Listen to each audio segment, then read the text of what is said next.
From the moment you wake up, your brain begins to replay a familiar script. You think the same thoughts, feel the same emotions, and take the same actions. Day after day, you unknowingly reaffirm who you were yesterday, and without realizing it, you begin to believe that this is who you truly are, a woman limited by her past, by her fears, by her circumstances.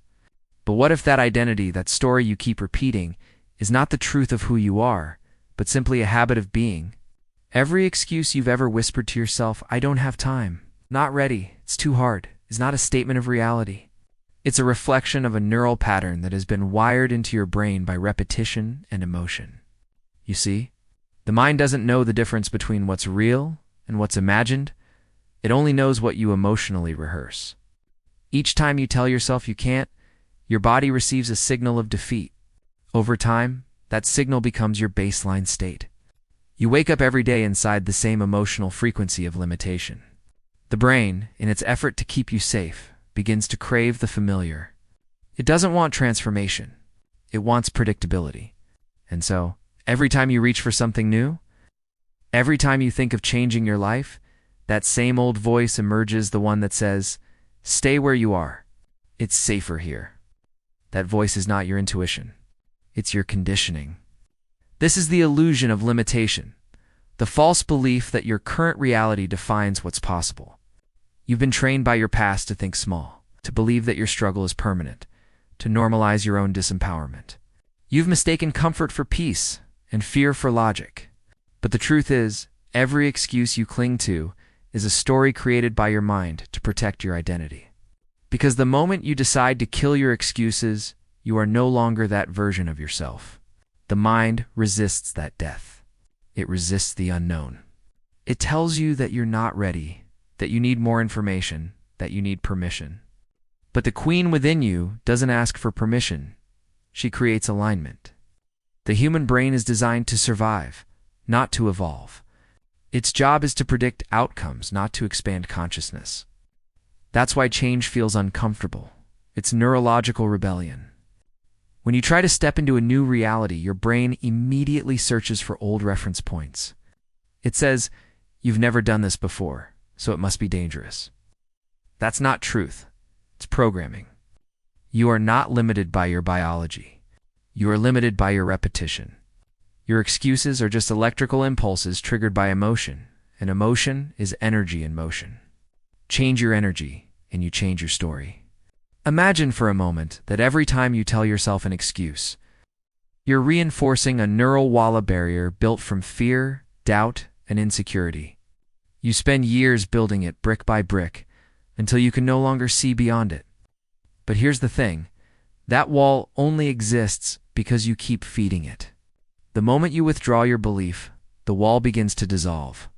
The illusion of limitation crumbles when you stop identifying with the voice of fear and start observing it. You are not your excuses. You are the awareness behind them. Every queen has faced the moment when she realizes that her greatest enemy is never outside her hit, was the story she kept telling herself. You cannot step into the throne of your potential while sitting in the prison of your past.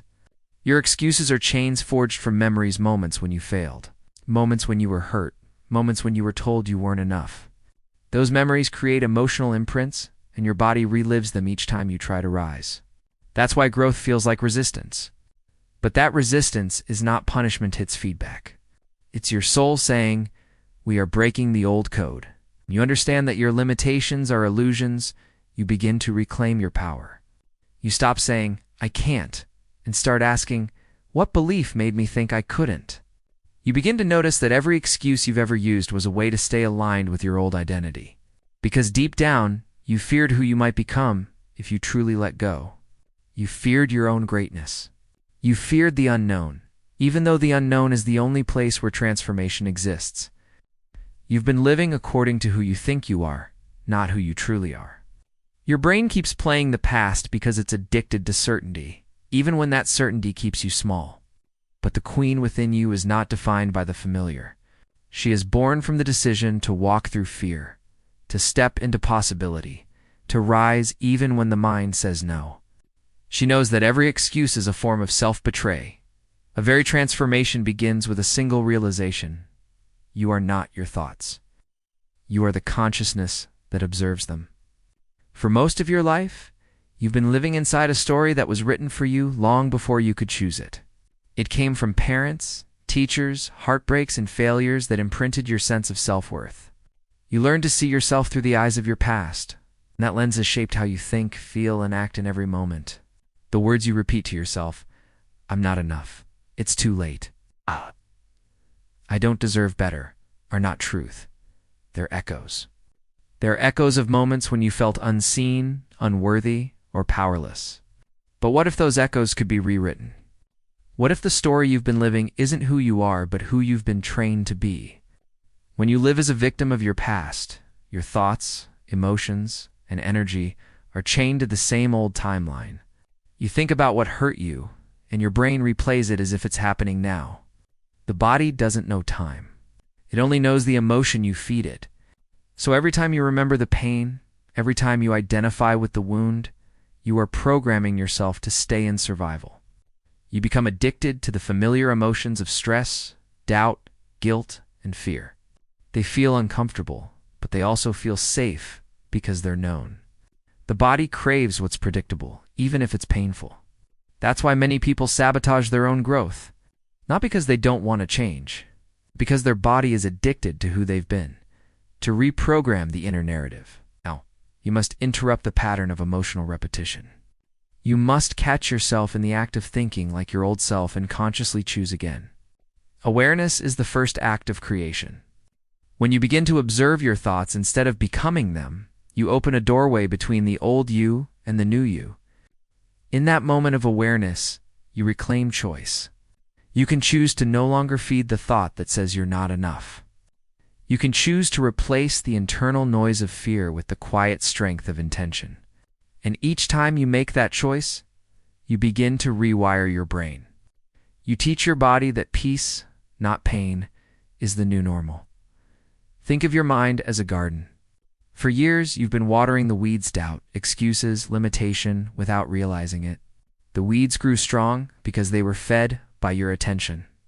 But the moment you shift your focus, the moment you start watering the seeds of belief, gratitude, and self-worth, a new landscape begins to take shape. At first, it feels unnatural. The weeds of the past try to take over again. But with consistency, your inner garden begins to transform. The mind follows the focus. Where your attention goes, your energy flows. The victim within you always seeks to explain why things can't change. She blames circumstances, timing, or people. She says, if only I had more support. If only they hadn't hurt me. If only I had started sooner. But the queen, the creator within, doesn't seek permission. She understands that her outer reality mirrors her inner vibration. So instead of asking, why did this happen to me? She asks, what is this teaching me? That single shift in perspective rewrites the entire script. The victim reacts to life. The creator designs it. The victim lives in memory.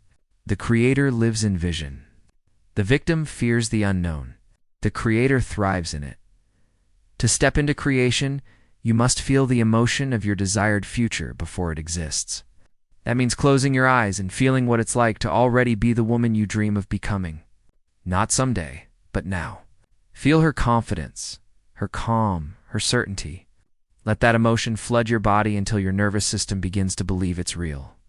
Because when your brain and body are emotionally aligned with a new future, they begin to produce new chemical signals that match that state of being.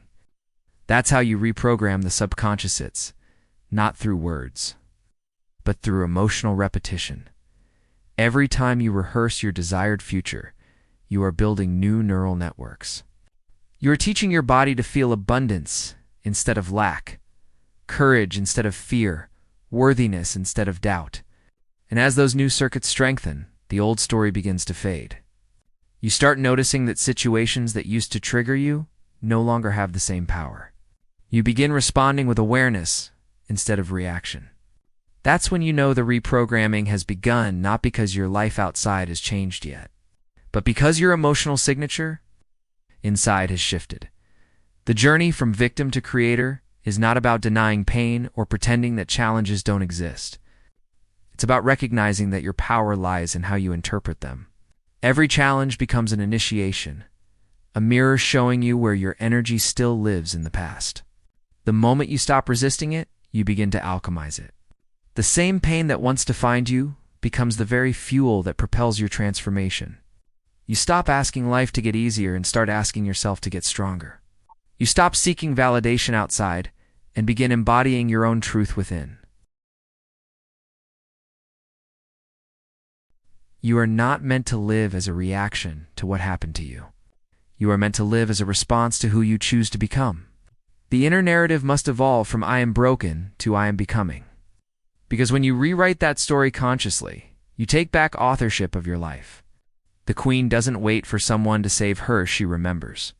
That she was the author all along. There comes a moment in every woman's awakening when she realizes that she cannot think her way into transformation. She must feel her way into it. You can read all the affirmations, repeat every mantra, and still find yourself circling the same emotions of fear, doubt, and frustration. Why? Because you are still trying to create a new life with the emotional energy of your old self. Transformation is not intellectual, it's energetic. To create a new reality, you must first become the frequency of that reality. The future you desire doesn't respond to your words. It responds to your vibration. The queen within you doesn't wait for proof, she embodies the energy of her vision before it exists.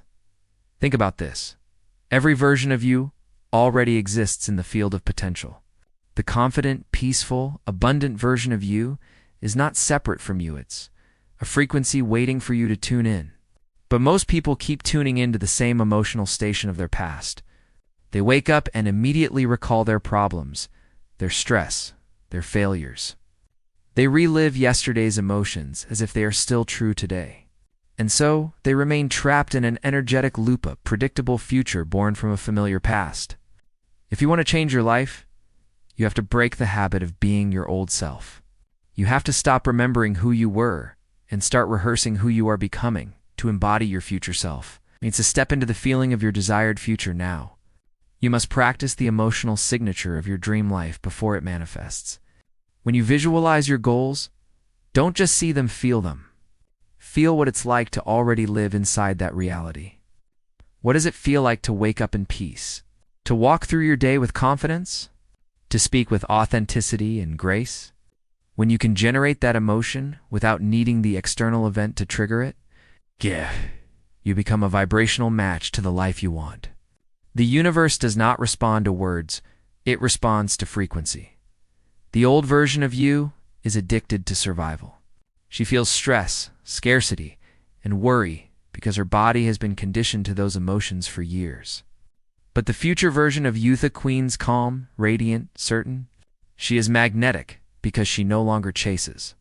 She attracts. She walks into a room and her energy speaks before she does. To become her, you must teach your body that safety exists in the unknown, that peace can coexist with uncertainty. The moment you begin to feel elevated emotions, gratitude, joy, love, inspiration, without needing a reason, you are reconditioning your body to a new reality. You are teaching your nervous system that it's safe to expand every time you sit in stillness and visualize your future. You are programming your subconscious to believe that it's real. The brain doesn't differentiate between imagination and experience, it only records what you emotionally engage with. That means when you spend time each day embodying the energy of your future self, your brain begins to reorganize itself to match that state. Neural pathways that once fired in patterns of fear and doubt begin to fade, and new connections aligned with confidence and creativity start to form. Your body starts to believe that your dream life has already begun. This process is not about pretending. It's about remembering. You are not becoming someone new. You are remembering who you truly are beneath the layers of fear and conditioning. The queen within you has always existed. You're just aligning your energy to her. When you begin to embody her essence, her grace, her strength, her stillness, life starts to respond differently. Opportunities appear. Synchronicities align. People who resonate with your higher vibration enter your path. It's not magic. It's resonance. Energy attracts energy. If you continue to carry the vibration of your past resentment, unworthiness, scarcity will continue to draw experiences that validate those emotions. But if you elevate your energy to match the feeling of abundance, love, and freedom, you magnetize experiences that align with that new state of being. The external world is simply a mirror reflecting your internal energy. When you shift what you emit, you shift what you receive. This is why embodiment is more powerful than affirmation. You can't affirm abundance while feeling lack. You can't speak love while embodying fear. The universe listens to what you feel, not what you say. The queen doesn't say, "I am powerful." She feels powerful. She breathes it, moves with it, and radiates it in every decision she makes. Her presence becomes her declaration. Her energy is her command. To embody your future self requires devotion. It means catching yourself every time you slip back into the emotions of your old story when you feel unworthy, afraid, or impatient, and consciously shifting back into the frequency of your new self. It means practicing gratitude even when the results haven't shown up yet. It means staying loyal to your vision, not your fears. Every moment you choose to hold that elevated emotion longer than your body is used to, you are signaling to the universe you are ready to receive. The queen doesn't become her future by waiting for change. She becomes it by being the change. She feels love before love arrives, gratitude before success appears, peace before clarity unfolds. She lives in alignment with the version of herself that already has what she desires. And that alignment becomes the magnetic force that draws her reality toward her. Because when your energy and intention are one, creation becomes inevitable.